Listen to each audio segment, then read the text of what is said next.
Olá, seja muito bem-vindo a mais uma aula sobre valvopatias. Essa aula vai ser hoje sobre o diagnóstico da insuficiência mitral através do ecocardiograma. Para você acadêmico, você residente, você cardiologista, que muitas vezes tem dificuldade de lembrar quais são os parâmetros que o ecocardiograma utiliza para dar o diagnóstico da insuficiência mitral, hoje nós vamos falar sobre esse assunto de uma maneira mais didática para ficar fácil de lembrar. É importante sempre ter em mente os passos que são determinados pela nossa diretriz da Sociedade Brasileira de Cardiologia. A última diretriz sobre valvopatias deixa bem claro que o primeiro passo na avaliação de pacientes com insuficiência mitral é a avaliação da gravidade anatômica.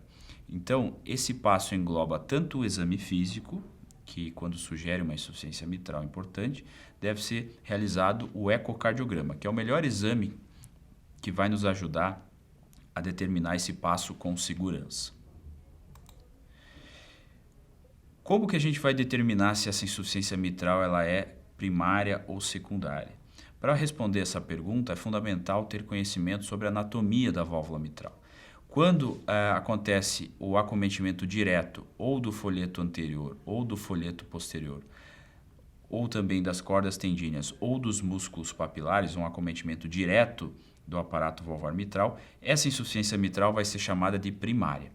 Agora, quando acontece a dilatação do anel da válvula mitral, causado pela dilatação do ventrículo ou pela dilatação do átrio, essa insuficiência mitral vai ser chamada de insuficiência mitral secundária. Isso é muito importante na avaliação inicial. Quando se detecta uma regurgitação, pelo menos moderada no ecocardiograma, é fundamental que o médico examinador tenha essa pergunta na sua mente. Qual o mecanismo que está causando essa insuficiência mitral, primário ou secundário? A classificação de Carpentier é uma classificação anatômica que nos ajuda a classificar a insuficiência mitral baseado na movimentação e na posição dos folhetos. A Carpentier tipo 1 classifica os casos com movimentação e posição normal dos folhetos. A Carpentier tipo 2 são os casos de movimentação excessiva dos folhetos, como por exemplo o caso de prolapso mitral. E a classificação tipo 3 engloba os casos com restrição na movimentação dos folhetos. Essa restrição pode ser tanto na sístole quanto na diástole, como nos casos de doença mitral reumática, calcificação do anel valvar mitral. E a tipo 3B acontece quando é classificada os casos com restrição da movimentação apenas na sístole. Um exemplo é a cardiomiopatia isquêmica, com dilatação do ventrículo e restrição na movimentação dos folhetos durante a sístole. Então, na insuficiência mitral primária, vai acontecer o acometimento direto do aparelho valvar mitral. Um exemplo bastante comum é o prolapso. O prolapso é quando acontece a movimentação ou da cúspide anterior ou da cúspide posterior, ou de ambas as cúspides em direção ao átrio com 2 milímetros ou mais. Ou seja, quando há essa protrusão das cúspides em direção ao átrio esquerdo com 2 milímetros ou mais, nós podemos dizer que existe essa situação do prolapso. Muitas vezes pode-se perceber o efeito Coanda. O que é o efeito Coanda? É quando o jato ele se adere à parede posterior do átrio esquerdo, quando acontece a regurgitação. Já na insuficiência mitral secundária, vai se observar a presença da dilatação ou do ventrículo ou do átrio esquerdo, causado por uma doença de base, como por exemplo insuficiência cardíaca com fração de ejeção reduzida ou fibrilação atrial crônica com dilatação do átrio esquerdo, que vai causar a dilatação do anel valvar mitral, mas sem acometimento direto do aparelho valvar mitral, ou seja, os folhetos vão estar com aspecto normal, as cordoalhas tendíneas também e os músculos papilares também. Existe ainda os casos de insuficiência mitral mista. O que é essa definição? É quando existe um mecanismo primário em associação com dilatação do anel valvar causada por dilatação ou do átrio ou do ventrículo esquerdo. Ou seja, um exemplo bastante comum são os casos de insuficiência mitral reumática que evoluem com dilatação do ventrículo, evoluem com insuficiência cardíaca com fração de ejeção reduzida e acontece então a dilatação do anel valvar mitral em associação ao mecanismo primário. Tá? Então essa é a definição de insuficiência mitral mista, quando existe um mecanismo primário que posteriormente evolui com um mecanismo secundário. Mas quais são os parâmetros para determinar se realmente essa insuficiência mitral ela é importante ou se ela é moderada ou discreta? Um parâmetro bastante utilizado é a medida da área do jato regurgitante. Quando a área do jato, medida no átrio esquerdo, ela engloba 40% ou mais, é um dado que sugere uma insuficiência mitral importante.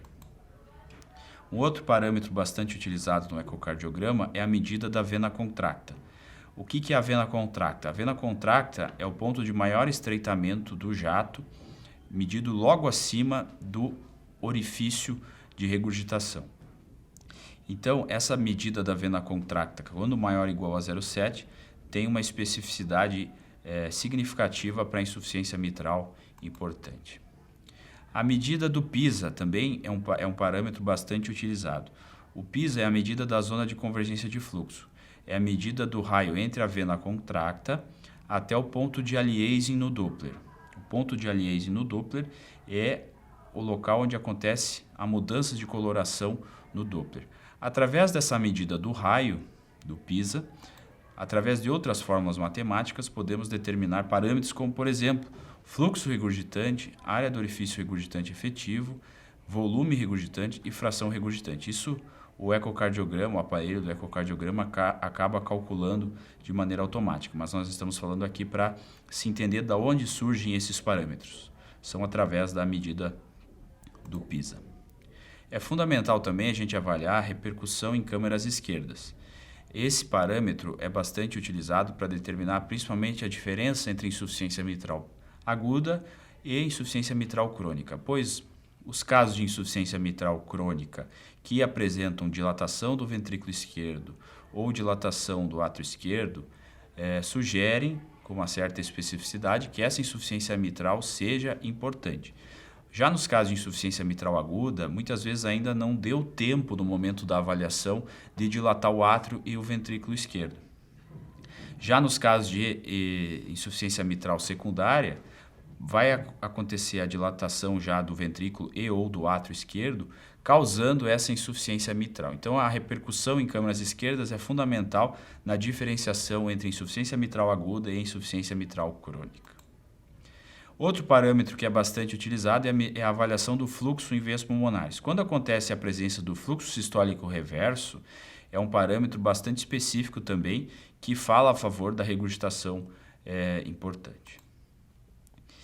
Em resumo, a insuficiência mitral ela é uma valvopatia bastante desafiadora de ser dado o diagnóstico, tanto pelo exame físico como pelo ecocardiograma, que é o tema da aula de hoje. Então, por isso, é importante utilizar todos esses parâmetros citados em conjunto. Quando a maioria desses parâmetros sugerir uma insuficiência mitral importante, nós podemos ter uma certa probabilidade alta desse diagnóstico estar correto. Então, por exemplo, assim, a área do jato, quando for maior ou igual a 40%, sugere a insuficiência mitral importante. Quando a fração regurgitante for maior ou igual a 50%, também sugere uma importância dessa insuficiência. Volume regurgitante maior ou igual a 60 ml por batimento. Vena contracta maior ou igual a 0,7. Área do orifício regurgitante efetivo maior ou igual a 0,4. Então, quando a maioria desses parâmetros sugerir a presença da insuficiência mitral importante, existe uma probabilidade bastante alta desse diagnóstico estar correto. Então, é fundamental seguir os passos da diretriz e o primeiro passo dá o diagnóstico anatômico correto, ou seja, determinar com segurança se essa insuficiência mitral ela é importante ou não. E para isso, o ecocardiograma vai ser fundamental para poder seguir esse passo de maneira adequada.